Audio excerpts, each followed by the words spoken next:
रवींद्र वस्त्र निकेतन मध्ये सुरू आहेत दिवाळीच्या गुलीगत ऑफर्स। तब्बल 2 एकरात विस्तारलेल्या रवींद्र वस्त्र निकेतन मध्ये फुल फॅमिलीची full shopping. Diwali double gift धमाका दिनांक 15 ऑक्टोबर ते 10 नोव्हेंबर पर्यंत 4500 रुपयांच्या पुढील प्रत्येक खरेदीवर हमखास गिफ्ट। प्रथम बक्षीस 3 दुचाकी, द्वितीय बक्षीस 23 LED टीव्ही, तृतीय बक्षीस 79 मिक्सर, चतुर्थ बक्षीस 83 कुकर्स यांसह आकर्षक ऑफर्स। तर मग वाट कसली बघताय, त्वरा करा। फॅशन वाली दिवाळी साजरी करायची फक्त रवींद्र वस्त्र निकेतन मध्ये। रवींद्र वस्त्र निकेतन, सलगरे व शाखा। निवडणुकीमध्ये नामसाधर्म्य आणि पक्षचिन्ह वाटप करताना एकसारखे दिसणारे चिन्ह हे मतदारांची दिशाभूल करतात। त्यामुळे अनेक जण आपल्या विरोधातील उमेदवारांच्या नावाचा शोध घेऊन त्यांचा अर्ज दाखल करतात। तसाच प्रकार जिल्ह्यात झालाय। जयंत पाटील, मानसिंगराव नाईक, रोहित पाटील, निशिकांत पाटील आणि जयश्रीताई पाटील यांच्या नावाचे उमेदवार तयार करून मतविभागणीचा प्रयोग केला गेला आहे। त्यामुळे दिग्गजांच्या अडचणीत वाढ होण्याची शक्यता आहे। लोकसभेच्या निवडणुकीमध्ये महाविकास आघाडी आणि महायुतीच्या उमेदवारांच्या नावाने असणाऱ्या दुसऱ्या उमेदवाराचा शोध घेऊन त्याला निवडणुकीत अपक्ष म्हणून उतरवण्याचे प्रयत्न अनेक लोकसभा मतदारसंघात झाले। तसेच राष्ट्रवादी काँग्रेस शरद पवार पक्षाचे तुतारी वाजवणारा माणूस हे चिन्ह आहे।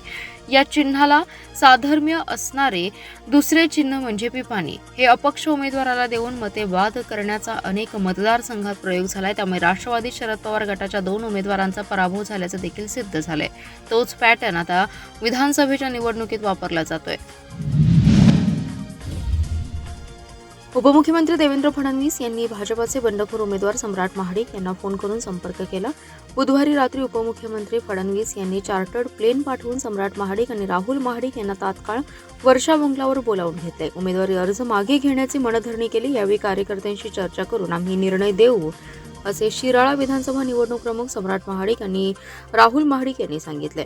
यावेळी राज्याचे मुख्यमंत्री एकनाथ शिंदे, उपमुख्यमंत्री अजित पवार, भाजपाचे प्रदेश अध्यक्ष चंद्रशेखर बावनकुळे, राष्ट्रवादीचे राष्ट्रीय नेते प्रफुल्ल पटेल, खासदार सुनील तटकरे, खासदार धनंजय महाडिक, भाजपाचे नेते प्रवीण दरेकर यांची उपस्थिती होती। भाजपाचे शिराळा विधानसभा निवडणूक प्रमुख सम्राट महाडिक यांना शिराळा विधानसभेची उमेदवारी डावलल्यानंतर महाडिक गटात अस्वस्थता निर्माण झाली होती। यामुळे त्यांनी कार्यकर्त्यांच्या आग्रहास्तव बंडखोरी करत उमेदवारी अर्ज दाखल केला। पक्षाने आम्हाला विचारात न घेता तिकीट जाहीर केलं। यामुळे नाराज असल्याची प्रतिक्रिया महाडिक यांनी दिली होती। गेले 5 वर्ष सम्राट महाडिक यांनी मतदारसंघात प्रचंड काम केलं होतं। तळागाळात भारतीय जनता पार्टीचा विकास विचार पोहोचवला होता। पंतप्रधान नरेंद्र मोदी यांनी राबवलेल्या योजना तळागाळापर्यंत पोहोचवल्या। महाडिक यांना मतदारसंघात अतिशय चांगलं वातावरण असताना तिकीट नाकारल्याने महाडिक गट नाराज झाला होता। उमेदवारी अर्ज मागे घेण्याबाबत मतदारसंघातील प्रत्येक कार्यकर्त्याला विचारात घेऊन निर्णय घेऊ असे सम्राट महाडिक यांनी सांगितले। सांगली विधानसभा मतदारसंघातून काँग्रेसचे शहर जिल्हाध्यक्ष पृथ्वीराज पाटील यांना उमेदवारी दिली आहे, तर जयश्रीताई पाटील यांनी बंडखोरी करत अर्ज दाखल केलाय। त्यांची नाराजी दूर होईल अशी परिस्थिती असताना त्यांनी सांगली शहर आणि ग्रामीण भागात प्रचाराला सुरुवात केली आहे। गुरुवारी शहरातील नागरिकांच्या गाठीभेटी त्यांनी घेतल्या। त्यामुळे काँग्रेसमध्ये बंडखोरी होण्याची दाट शक्यता आहे। सांगली विधानसभा मतदारसंघात काँग्रेसकडून शहर जिल्हाध्यक्ष पृथ्वीराज पाटील आणि जयश्रीताई पाटील इच्छुक होत्या। काँग्रेस पक्षाने पृथ्वीराज पाटील यांना उमेदवारी दिली, तर जयश्रीताई पाटील यांनी समर्थकांचा मेळावा घेऊन अपक्ष उमेदवारी अर्ज दाखल केलाय। गेल्या 2 दिवसांपासून काँग्रेसच्या वरिष्ठ नेत्यांनी जयश्रीताई पाटील यांची समजूत काढण्याचा प्रयत्न सुरू केलाय। मात्र दुसरीकडे जयश्रीताई पाटील यांनी प्रचाराला सुरुवात केलं असल्याचं चित्र समोर आलंय। हरिपूर, धामणी, अंकलीत जाऊन नागरिकांच्या भेटी घेतल्या। शहरातील वृत्तपत्र विक्रेते, प्रभाग क्रमांक 15 मधील विविध भागात त्यांनी बैठका घेतल्या। अनेकांनी माघार घेऊ नका, तुम्ही लढा अशी मागणी देखील केली आहे। सांगली विधानसभा मतदारसंघातील गावे आणि शहरातील प्रभागांमध्ये जयश्रीताई पाटील यांचे दिवाळी शुभेच्छांचे पत्रक वाटप केले जाते। त्यामुळे जयश्रीताई पाटील बंडखोरीवर ठाम असल्याचं बोललं जाते। विधानसभेच्या आणि दिवाळीच्या पार्श्वभूमीवर कायदा व सुव्यवस्थेचा कोणताही प्रश्न उद्भवू नये या हेतूने जिल्हा पोलीस अधीक्षक संदीप घुगे यांच्या आदेशाने पोलीस उपविभागीय अधिकारी प्रणिल गिल्डा यांच्या मार्गदर्शनाखाली कुपवाड MIDC पोलीस ठाण्याचे सहाय्यक पोलीस निरीक्षक दीपक भांडवलकर यांच्या नेतृत्वाखाली कुपवाड शहर आणि परिसरातील उपनगरातून पथसंचलन करण्यात आले।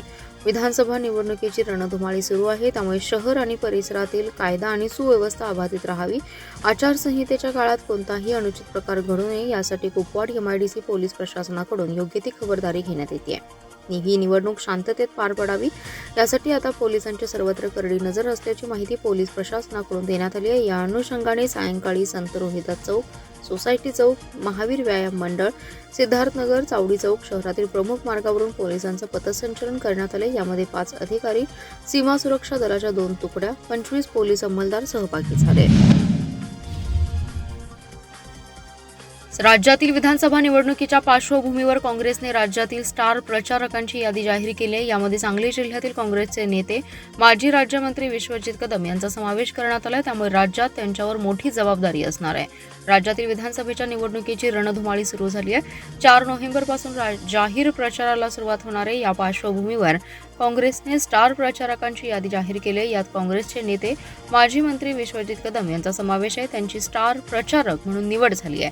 काँग्रेसचे अध्यक्ष मल्लिकार्जुन खरगे, नेत्या सोनिया गांधी, राहुल गांधी, प्रियंका गांधी यांच्या यादीत विश्वजित कदम यांना स्थान देत मोठी जबाबदारी सोपवण्यात आली आहे. या निवडणुकीत राज्यभरात काँग्रेस उमेदवारांच्या प्रचारासाठी 40 स्टार प्रचारकांची यादी पक्षाचे महासचिव खासदार कुमार सेलजा यांनी सोमवारी निवडणूक आयोगाला सादर केली. या यादीत प्रदेशाध्यक्ष नाना पटोले, विधिमंडळ गटनेते बाळासाहेब थोरात, विधानसभेतील विरोधी पक्षनेते विजय वडेट्टीवार, माजी मुख्यमंत्री पृथ्वीराज चव्हाण, आमदार सतेज पाटील, आमदार अमित देशमुख, खासदार प्रणिती शिंदे, आमदार विश्वजित कदम हे स्टार प्रचारक असतील.